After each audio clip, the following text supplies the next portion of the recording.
zoning attorneys. To my immediate right is Michael Prin. His wife apologized for not being here. Edie Prin, who they purchased 279 Knott Street recently. Well, I don't know how recently, but fairly recently. So here's 279 Knott Street, the existing condition. Those who are not familiar with it, it's at the corner of Fleet Street in North Street, and it's one property in from this parking lot. So this four-cottage lot does not belong to 279 Knott Street. It's this building right here. This building is an existing 5-family residential building.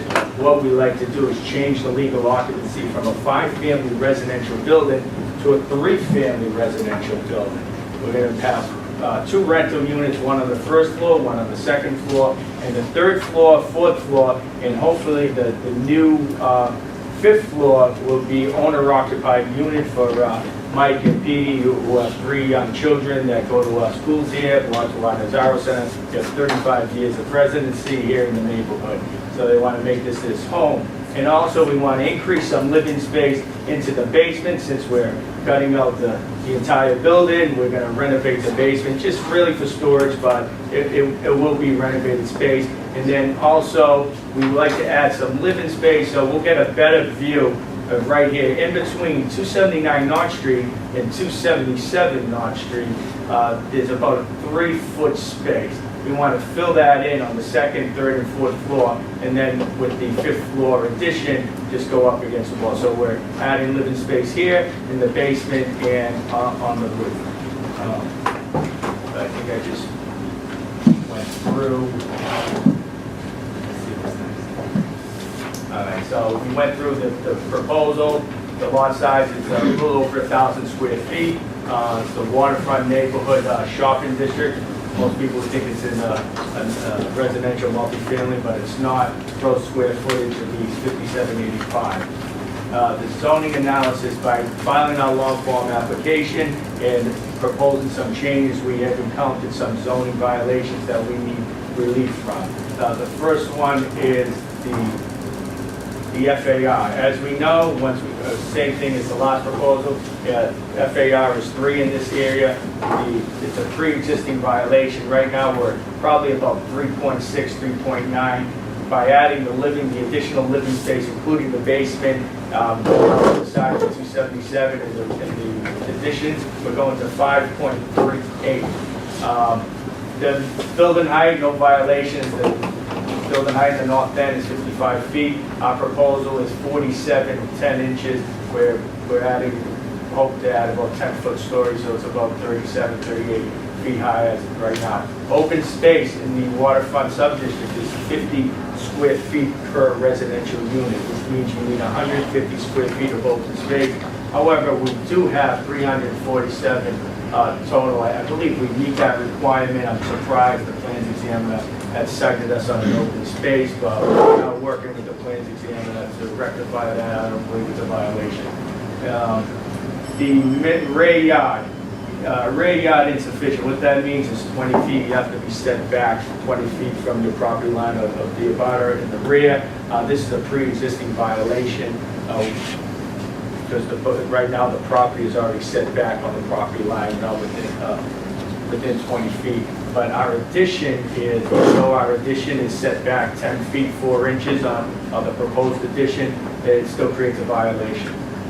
And we got an extension of non-conforming use, which is the living space in the basement, and the groundwater violation. This is the groundwater trust overlay sub-district, okay?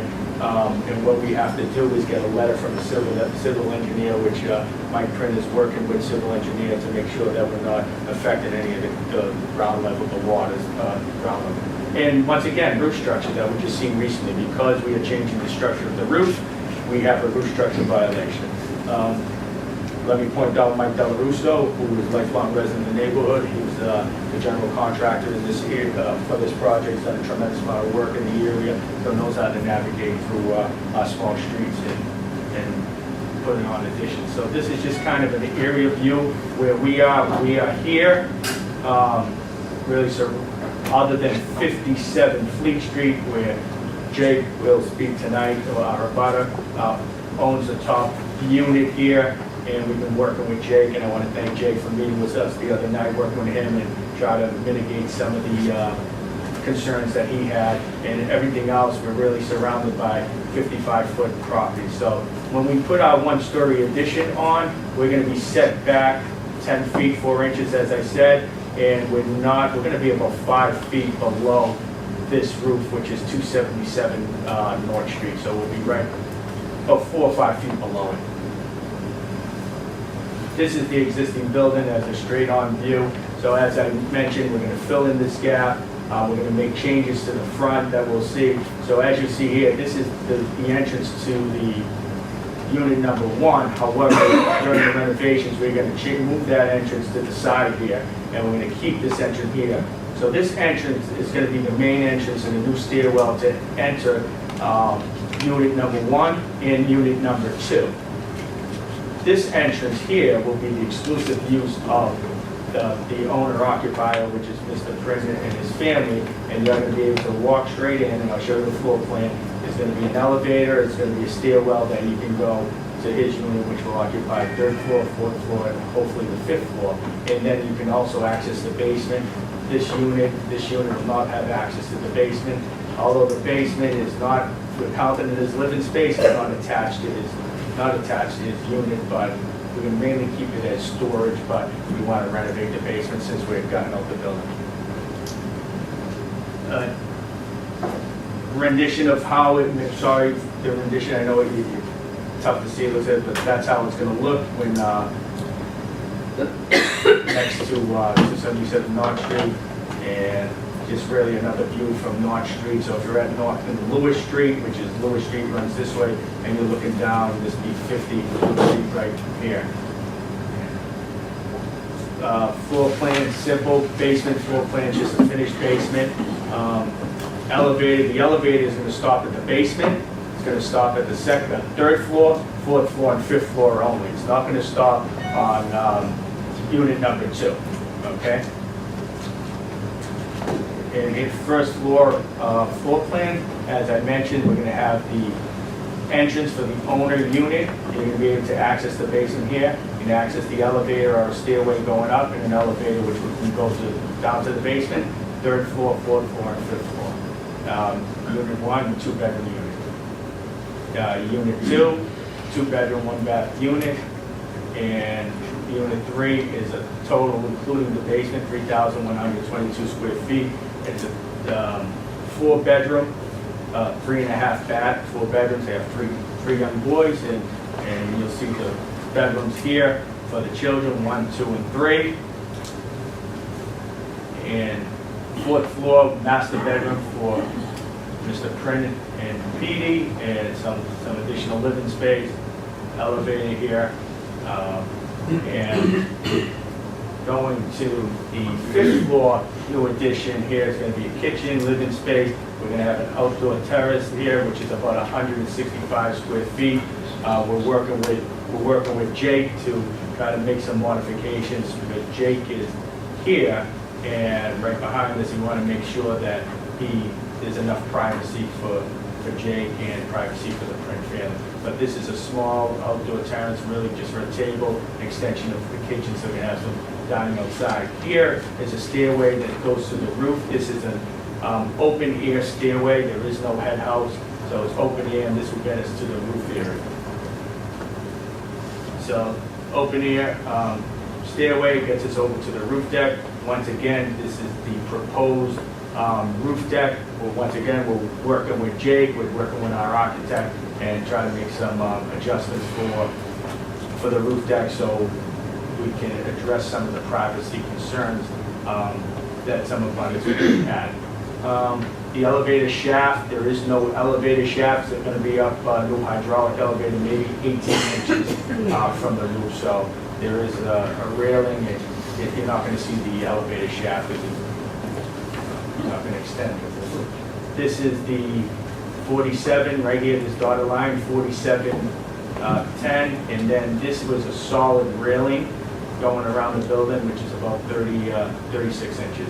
So, but we're, once again, working with our abutter and trying to make some adjustments. And this is the rear elevation of the property. And as you can see, the two main entrances here. Main entrance for the Print family and for unit 1 and 2. I'll stop my proposal there. And Any questions? Anybody have any questions? If the fill-in, I Okay. just want to make sure that that's not having an impact to the letters. So there are obviously no windows There's- on the building next door. Correct, It would be and blocked. we actually own the party wall that's attached to 277, based on the survey. We own the party wall already, so we're gonna just attach it into that party wall that we own. Yeah, And then how about what's behind you? Is that- so the is rec, that Jake's behind? so behind us, Jake has a portion of his back deck behind us. It's more to the left. The majority of his building is, why don't I get an aerial view, Dave? And I just And what's the address for Jake? 57th. Let me pull this up, and I did a PowerPoint specifically for Dave, so he'll link it.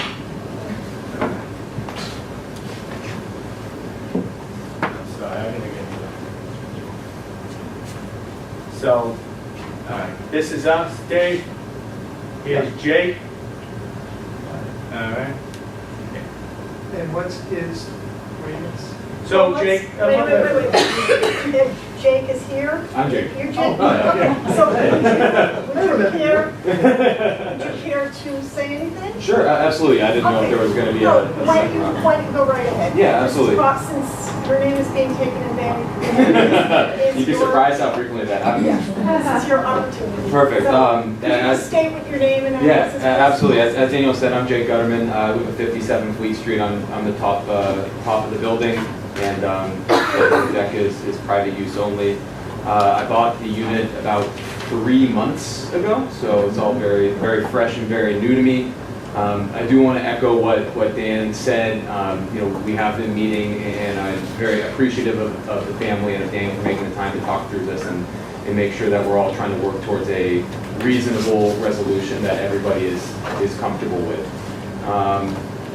In the meantime, until we get to that point, I'm concerned about a negative impact on my space from a loss of privacy evaluation, just because, as they go up, which ultimately can be about 12 feet of solid, because even though the building goes to 47 feet 10, the parapet that's currently being proposed is a solid parapet, so that really pushes it up 3.5 more feet of solid, which pushes us over 50 feet, which puts it on par with, I think, the building next to it, which that plus the back deck not only just kind of pushes me into a fishbowl, but has, looking essentially right down into where I'm existing.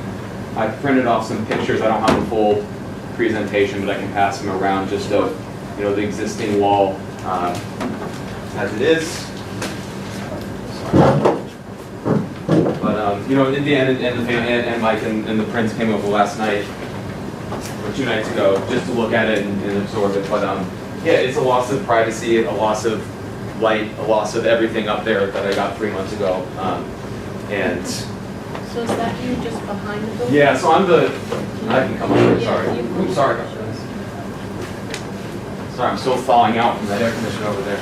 So this is me right here. So as it stands right now, my space is about 6 feet beneath the current height of the building. So, with the additional 10 to 12 feet, I'm probably going to be, 16 to 18 feet beneath it. I've got a building right here which is about 10 feet above me, and then, that's how it is right now. So this would kind of come up to here. So we are. We are working together, so I just so, and Jake's right, we're proposing a solid railings, right, so it would seem a little bit tall, that's why we're proposing that, right now it's set back it's 10 feet 4 inches back, but we're talking with Jake, working with the architect about setting the railings back a little bit, so it wouldn't look right up on top of them, even with the railings, this is 55 feet, we still would be about 4 to 5 feet below this point. But you have not come to a resolution. Right, we have not yet, we're still working together. What's that? You have not come to a resolution yet. No, we're still working on it. I'm optimistic. hopeful that we can get somewhere where we're all pretty I think we happy. can. And are there any other abutters who are here? So, hi, my name's Jocelyn Campbell, I'm an attorney, and I represent the 50 Fleet Street condominium, which is across the street off of, to the left, there you can see the building right there. And so we were newly retained just about a week ago, and we're still investigating the matter. I've come to 2 meetings, and I know that my client was at the first couple of meetings, and he has been out of the country, but he's due back, I believe, tonight or tomorrow, and I'll be taking it from there. But his major opposition position is, you know, light, air. He's concerned about privacy. He's concerned about diminution in value because of that. And whether everybody agrees with that or not, that's what his position is. And that's 50 Fleet Street condominium across the street. And, so that's what I'm saying. Okay, so potentially there are going to be adjustments to this because you're working on something with, I think we can address Jake's concerns as to Attorney Campbell's. I hope we can work things out. I met with Bernie, came to 2 meetings. Not optimistic. He's on the 5th floor, and I mean, personally, he did a line of sight. He was supposed to provide us with some pictures so we can do a better line of sight, but we haven't gone those yet. I'm sure we will, but we're still below this building. His concern was a view over the building to look at the custom house. But once again, we're gonna be below 277 North Street, so he'll still have his line of sight over the building. but if you're working on something with Jake and you haven't worked it out yet, I mean, ordinarily, we would put it over until do you have a date? We do not have a ZBA date yet. I'm hoping we can get on November 13th. If we do, we still have an opportunity to come back to the Resident Association, and I believe that will be more than enough time to work things out with Jake. Well, I mean, that would be my suggestion. I don't know if anybody wants to make a motion, but Yeah, I move that we vote to defer this matter to the October meeting. does anybody want to second that? Okay, so why don't we vote on that on ballot number 2? If it makes Can we do it it easier, by- I will move to, is that okay? I will move to defer the matter until we work it out to October. Okay, so we can hold on to our ballots. Okay.